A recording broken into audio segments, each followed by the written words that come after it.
Masumi Hayashi is one of Japan's most notorious female murderers. She was sentenced to death in 2002, but has been petitioning for a retrial ever since. This case is called the Wakayama Curry murders. But what did this aloof woman and mother of four do that warranted such a punishment? Well, during a village festival back in the year 1998, she was convicted of murdering 4 individuals with poison. Among the 4 who passed, over 60 others were injured during this horrible attack. At the time of the incident, Masumi was 37 years old and a mother of 4 children. She was born on July 22, 1961, which makes her 59 years old right now, over 22 years since the crime, and to this day, she's still appealing to the courts.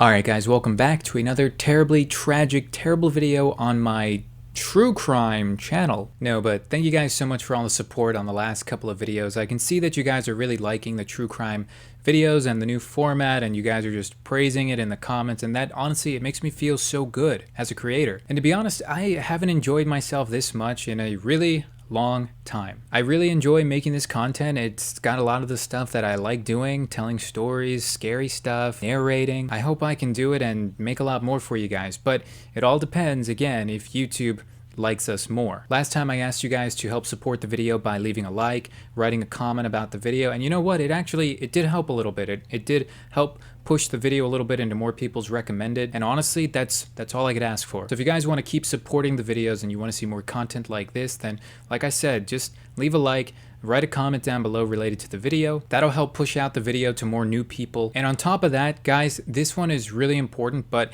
whenever you see my video, you might not know it's me right off the top, but if you do know it's me and you can see like it's me, maybe me in the thumbnail or my name, if you see my video on your homepage and you're recommended, please click on it. Maybe you don't have to watch it right away, but at least click on it or open it in a new tab, watch it later. But if you click on it, I think it really helps tell YouTube that people want to watch my channel more, and it'll show more people my channel. I don't know. I mean, I don't really ask for much from you guys, you know that. But if you could do this much and help out the channel a little bit, I would be ever grateful. Okay, now let's get back into the story. Today, we're going to be talking about the Wakayama Curry murders. This is a story that just leaves me thinking after hearing about it, and I think it will for you as well. This crime became one of Japan's most famous cases of the time, and it's just really interesting because nothing like this had ever really happened before. Anyways, I'm still not exactly sure what I believe, but you guys can let me know down below in the comments. This murder case was unusual on several fronts. First of all, the culprit was not just a woman, but a mother of 4, which was and is still uncommon for cases such as this. Secondly, due to the nature of the crime, Masumi Hayashi indirectly inspired a large number of copycat crimes throughout Japan, which resulted in a devastating ripple effect that took the lives of countless others. And lastly, perhaps the strangest part of all this, Masumi never admitted that she committed the crimes. Even to this day, she still insists on her innocence. In a statement issued through her lawyer, she said, "I have nothing to do with this incident at all." Now back to the crime. Masumi Hayashi was convicted of putting arsenic in a pot of curry served to an entire community of people. This little bowl of death was served at a summer festival in the Sonobe district of Wakayama back in 1998. And not only did it end up killing 4 people, but also injured 63. And the most shocking part? She put at least 1,000 grams of arsenic in that pot. That amount of arsenic is enough to kill more than 100 individuals if they consumed enough. Fortunately, and I say this delicately, fortunately it didn't kill 100. 63 people did suffer from acute arsenic poisoning, while 4 others passed away afterwards. Among them was Takatoshi Tananaka, who was 64 years old at the time. Tananaka was the council president of Wakayama. Moreover, the vice president of Wakayama also died in the incident. His name was Takaki Tanaka, age 53 when he passed. The other 2 victims were children, 16-year-old Miyuki Tori and 10-year-old Hirotaka Hayashi. Okay, so we have our crime, but what's the motive? Although it didn't take too much time for the finger to be pointed at Masumi, investigators were never able to come up with a clear and direct motive for this mass poisoning. And that to me makes this whole thing even scarier.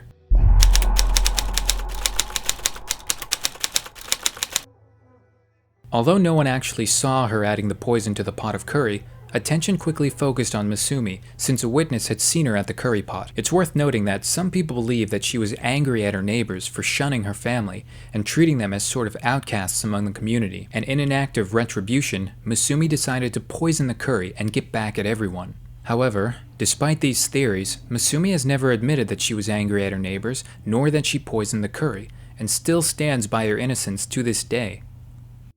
Despite nothing tangible yet, it was soon discovered that Masumi did have easy access to arsenic. Detectives were able to figure this out easily after realizing her husband was an insect exterminator. Therefore, he had easy access to an assortment of chemicals, arsenic being one of them. Officials were even more convinced that Masumi was indeed responsible for the murders after they discovered that the arsenic found in the curry was identical to the arsenic found in Masumi's house. According to investigators, she was the only woman who had the opportunity to surreptitiously slip arsenic into the pot of curry. An eyewitness said that she was warming and tending to the food and acting suspiciously around it. Everyone was shocked further when an analysis of Masumi's hair detected traces of heavily concentrated arsenic.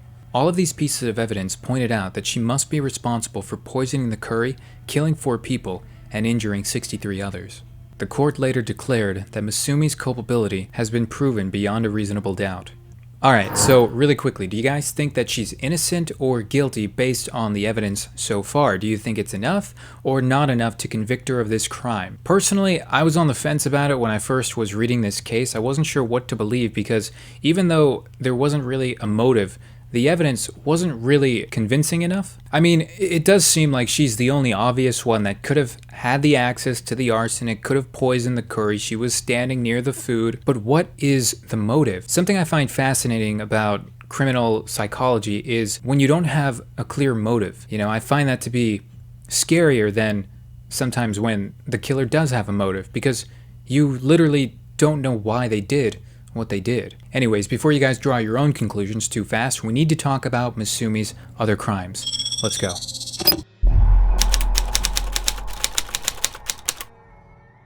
Before the curry pot incident, Masumi was just an ordinary insurance saleswoman, and after she was arrested, Masumi, along with her husband, were indicted on several insurance fraud charges, and it didn't stop there. Authorities also found out that she had been involved in the murder of 3 other people. The murderess was tied to 3 different attempted murders, all by poison, and all of these murders had occurred within the last 10 years. The motive? Well, officials say that in those cases, it was life insurance benefits. By destroying innocent lives, Masumi and her husband could profit financially. And furthermore, according to investigators, it's also believed that Masumi tried to kill her own husband at least 1 time. Okay, well, has your perspective changed yet? Well, first, let's see what the court has to say. As we already know, Masumi pleaded innocent at her trial. However, the Wakayama District Court didn't see things her way, and ultimately sentenced her to death back in the year 2002. 3 years later, Osaka High Court upheld Masumi's death sentence on June 28, 2005. Masumi's lawyers still insisted that she was innocent because only circumstantial evidence existed.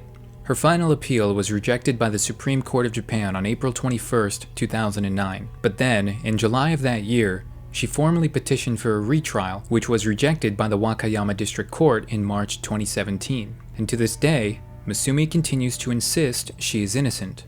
Now, we've already talked about what everyone else thinks about Masumi, but what does her family have to say? Well, not too much, to be honest, except for one of her sons.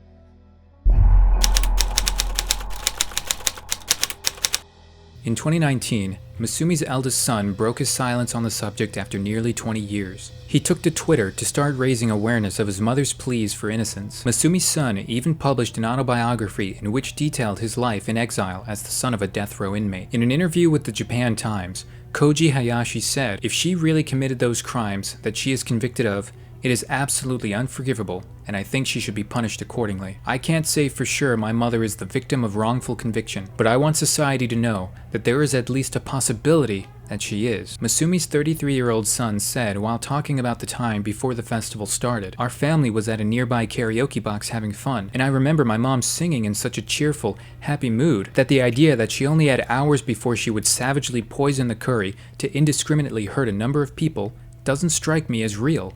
If she was that much of a psychopath, I think I would have noticed at least hints of such a personality during the 11 years I spent with her as a child."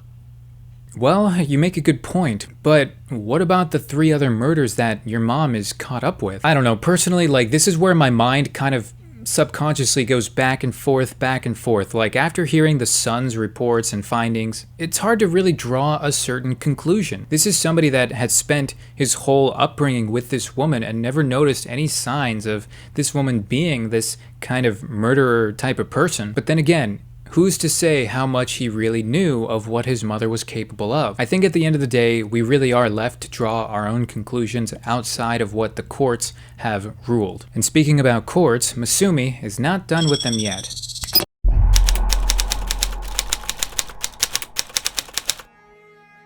In April 2017, Masumi appealed to Osaka High Court. The final results came on March 25th of 2020, when the Osaka High Court rejected the retrial position. The Japan Times reported on that day that her lawyers still plan to appeal to the Supreme Court. In a decision delivered in March, presiding judge Hiroaki Higuchi stated that there was no room for reasonable doubt about the final ruling that Hayashi was the only person who could have mixed arsenic into the curry. And that is the final official report on the case. Right now, it's not yet confirmed whether they have appealed to the Supreme Court or not. And that is the end of the story. So far, at least. Until we find out if Masumi actually appeals to the Supreme Courts and if they listen to her and take her pleas. But what we don't have to assume is that she's guilty. Or is she? I don't know, guys. Let me know what you think down below. Personally, like I said, my mind went back and forth when I was reading this case the first time. Honestly, I wasn't sure what to believe because there was no clear, definitive, evidence linking her exactly with a clear and direct motive. I just couldn't figure out why she would do it. And that's the thing. When we can't understand something, when we don't know, that's kind of like our biggest fear, and it's kind of like we can't come to a certain conclusion without figuring out the whys. So I don't know. It's a real thinker, but at the end of the day, I personally do think that she was responsible. I think there is just enough evidence, to support the conviction. But still, I don't know. It's just one of those cases where it leaves you thinking. Guys, thank you so much for watching, and until next time, I will see you guys in the next video.